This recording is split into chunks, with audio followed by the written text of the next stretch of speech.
Mr. Prime Minister, I would like to thank you for taking the time for this interview despite your busy work schedule. First of all, I congratulate you on the democratic and dignified conduct of the parliamentary elections and on the victory of the Georgian Dream Party. It seems Azerbaijan was the first country whose head of state extended congratulations. Firstly, thank you for the interview. I am pleased that my Azerbaijani friends listen to me. We highly value the friendship between our nations, states, and governments. Indeed, it is very important for us that President Ilham Aliyev was the first to congratulate us on our election victory. We deeply appreciate this attention. Once again, I extend my gratitude to Mr. Aliyev for his sincere congratulations. Why isn't the victory of the Georgian dream to the liking of the collective West? After all, the West's democracy standards are obvious.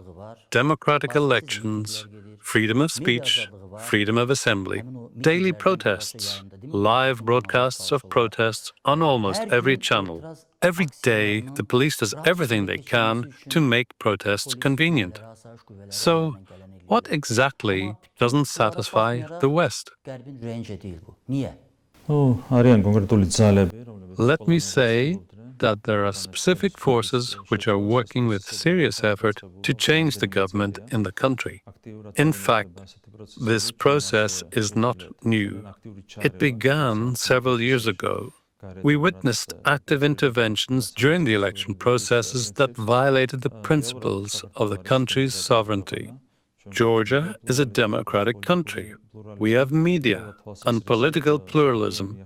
Since 2012, significant progress has been made in terms of democracy in Georgia. However, certain forces that supported the pre-2012 government, which faced substantial issues, do not favor the current government, despite the achievements it has attained over the years. We often note that certain forces wanted war in our country. They wanted Georgia to be a second front against Russia. Certainly, we had to protect our country's national interests and did not take such steps. It seems that since these forces' plans have not materialized, they genuinely wish to punish us. However, their resources are quite limited in reality. Unfortunately, these forces have some influence over the European Union and the United States administration.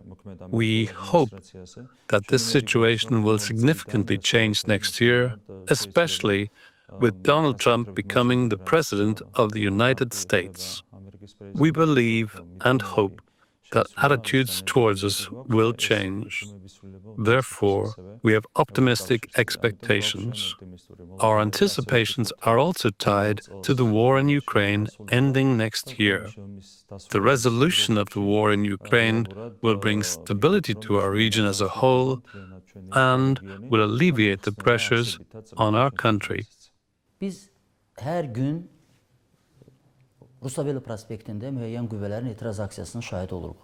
We witness protests on Rustaveli Avenue every day.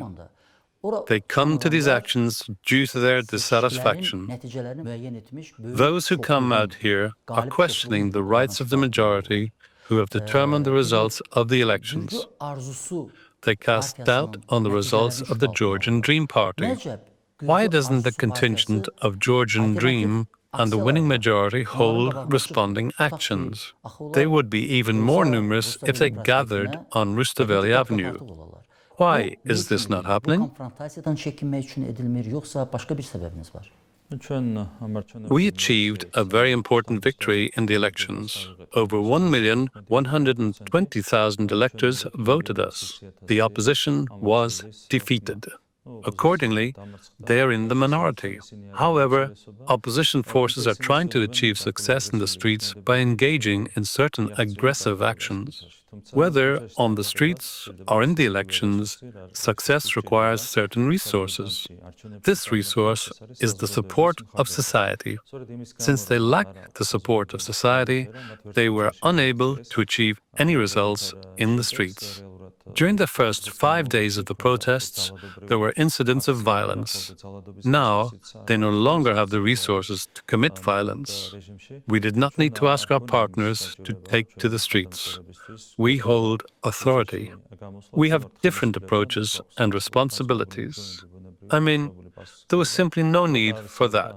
Otherwise, of course, we have far more human resources both in the elections and in the streets. December 12, 2024.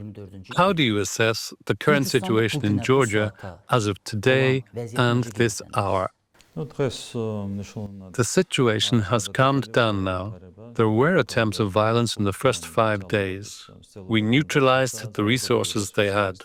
We have strong state structures and law enforcement agencies.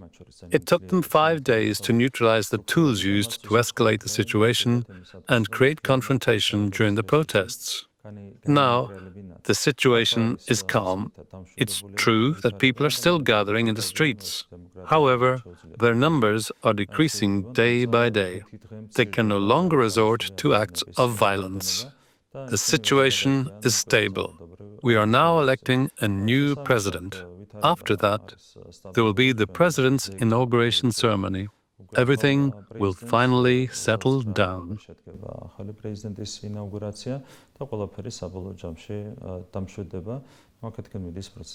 Can we say that the government has full control over the situation? Yes, both our domestic and foreign opponents must consider one important point. Today, the state is very strong. We have strong state institutions. We do not face difficulties in managing and maintaining control over the situation. This is the situation today. Throughout these years, we have seen 4 revolution attempts with the support of foreign interference, and we have successfully prohibited all of them. The state system is prepared to prevent any such attempts from occurring again. I would even say that the current processes are such that, in the future, there will be no such attempts at all.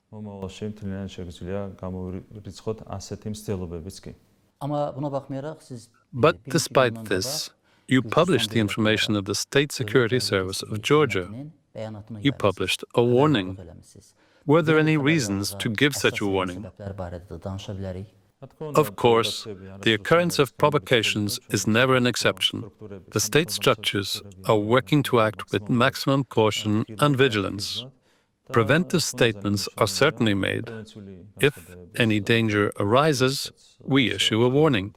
The statement made by the State Security Service also served this purpose. Is the police perhaps more tempered and patient than necessary? Is this true? Or is this a conclusion I have come to? This is the guiding principle of our government. We always uphold the principle of proportionality. We try to avoid using excessive force in response to protests.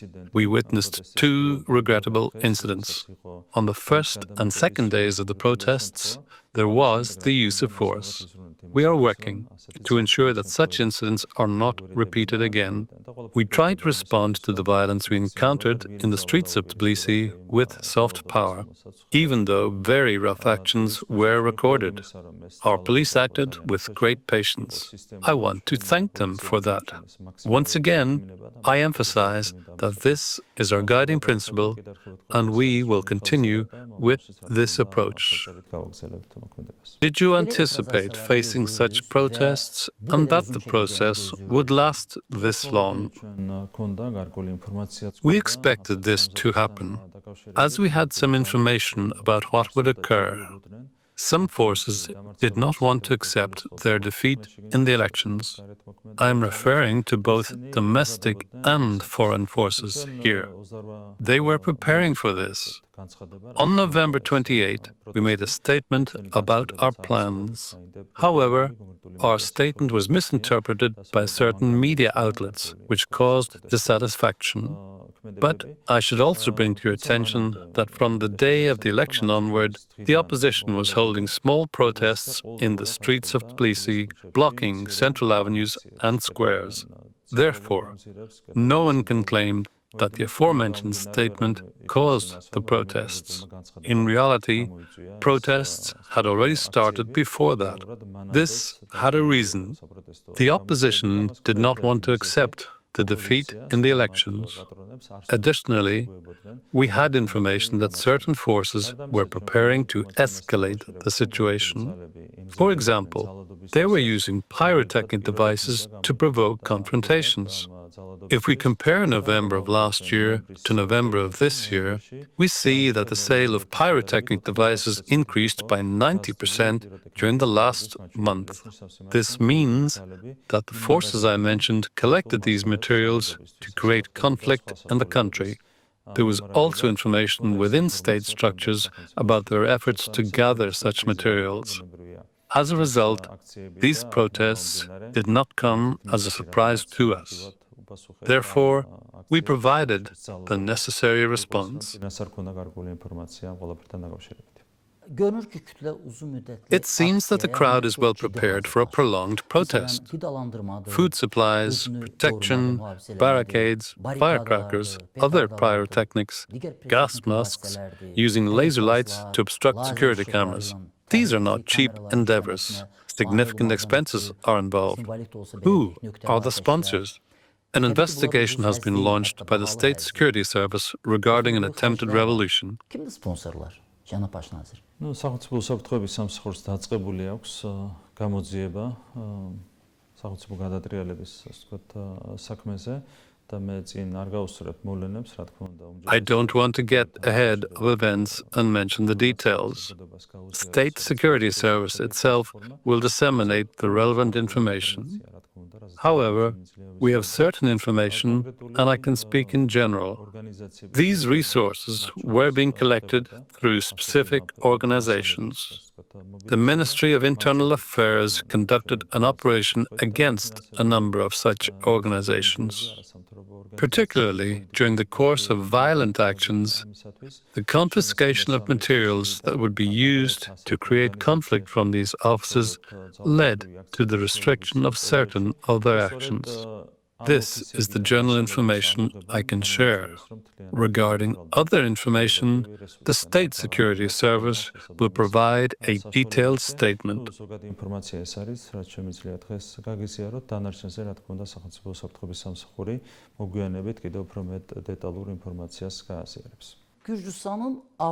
What is the reason for the decision not to discuss Georgia's membership in the European Union until the end of 2028? I mean, couldn't it be done a bit earlier? I personally believe that this issue is at the focus of various circles today.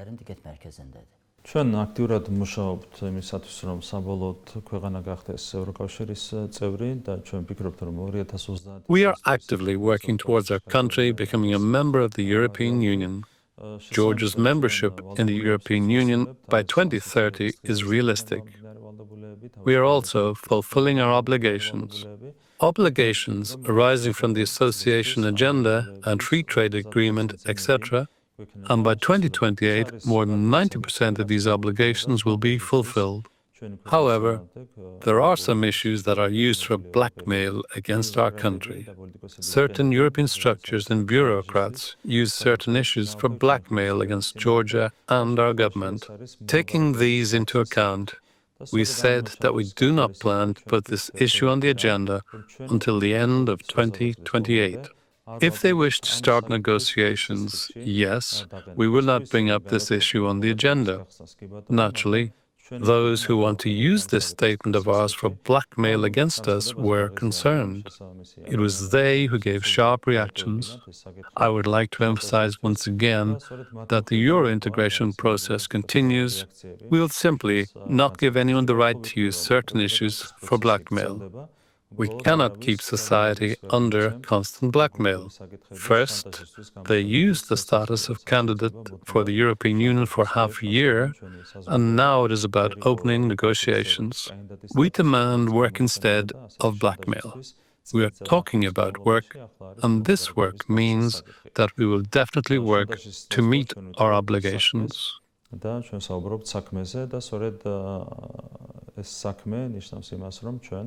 ვალდებულების შესრულებას აუცილებლად განვაგრძობთ. Who are the perpetrators of this blackmail specifically? Which countries are interested in the escalation of the situation in Georgia and are directly involved? და მათი There are specific forces, and there are certain European individuals and bureaucrats acting on their behalf.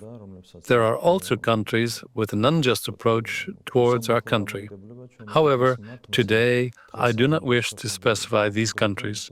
Let's give them a chance to change their behavior. Nonetheless, it is clear that large, influential powers are acting against our country. These forces are those who wish to open a second front in Georgia. Since they have not achieved this, they are opposing our country and government. I was in Georgia in 1990. There were civil conflicts at that time too. I was there in 23 too. As a journalist, I participated in covering the processes that took place on the eve of Mikhail Saakashvili's coming to power. In 2024, we are still facing similar processes. In the first and second conflicts, internal conflicts, we were talking about classic relations. We were talking about classic interventions. In 2024, the situation is different. There are elements of hybrid warfare. There are elements of fake news. There are forces that want to use artificial intelligence to escalate the situation. By the way, when you came to this interview today, they were preparing to dismiss you abruptly. Allegedly, Macron called and said something to Ivanishvili. Ivanishvili also decided to dismiss the esteemed Prime Minister. How do you fight in the information field? Because we have the method and technology of the President of the Republic of Azerbaijan, Ilham Aliyev, in the 44-day war. What makes your fighting style different? Our opponents have two main weapons they use against us: lie and hatred. And this is not just a method invented by themselves. This approach is used in many countries of the world. This is not just a subjective issue we are facing, but a challenge faced by the entire country. In the media sector, we have very liberal legislation. The media is completely free and any lie can be spread. That is, in Georgia. That is, in Georgia, you can easily spread misinformation. A significant portion of society is sometimes deceived by this false information. However, we have organized our PR work very well. They are trying to bring the right news to the public. We respond to lies with truth. But the problem remains. False information causes hatred among the population. However, those who spread this disinformation, even if they may achieve short-term success, such as destabilizing the situation in the country and achieving certain progress in the elections, do not achieve their goals. And each time the victory is ultimately on our side. Over the years, despite the opposition's lying machine, we have won exactly 9 times in the elections. They can't achieve anything by taking to the streets. So, even though lies have power, the truth can prevail in our country. As in Azerbaijan, Georgia is a target of double standards. We are, in fact, in the target of the same forces. In front of me stands a young, cold-blooded, determined and resilient leader with strong character. I have asked this question to Ilham Aliyev, the president of Azerbaijan. Where did you get this power? Now, I want to ask you this question. What is your power? What makes you so powerful? You are face to face with representatives of almost all the most powerful states of the Western world. First of all, I would like to thank you for this valuation. Our problems with our friend Azerbaijan are indeed similar. I listened to President Aliyev's speech at COP29. He spoke about the challenges the Azerbaijan is facing, which are almost the same as the issues facing Georgia. During the 12 years we have been in power, our team has gained experience. During these 12 years, we have been able to bring great success to the country in terms of the development of democracy and human rights. We have also made serious progress in economic development. The average economic growth over the past 4 years has been 9.8%. This is one of the highest indicators in the world. Of course, this indicator stems from the experience of our team. We have very good governance. We will do our utmost to ensure that our country develops better in the future. Salome Zurabichvili is living the last days of his time in the presidential chair. What will happen to him? Unfortunately, Salome Zurabichvili has been attempting to harm our country's national interests, especially in the last 3 years. It is disappointing when the president goes against the national interests of their own country. Thank Allah that Georgia is a parliamentary republic. The president was not able to cause significant damage to our country. On December 29, his term will end and he will have to retire. Despite the fact that Georgia is a parliamentary republic, the presidential elections will take place on December 14th. You are electing the president. What are your expectations from these elections? These are not direct elections. It is already known in advance who will win. The Georgian Dream Party, our political team, has the right to elect a new president based on the trust of the Georgian people. We have already nominated a suitable candidate, a very worthy person. Michael Gabrielashvili's inauguration ceremony will take place on December 29. I believe he will be a very good president for our country. Mr. Prime Minister, I would like to express my gratitude to you for dedicating your time to us, to Real Television, the media entity of the Republic of Azerbaijan. I wish you only success and endurance, perseverance, patience, enthusiasm, and above all, success in your efforts for the independence of Georgia. Thank you very much. I appreciate it. I am grateful for the opportunity to speak in front of my Azerbaijani friends once again. And I wish you a successful and happy 2025. I am grateful to you. Thank you.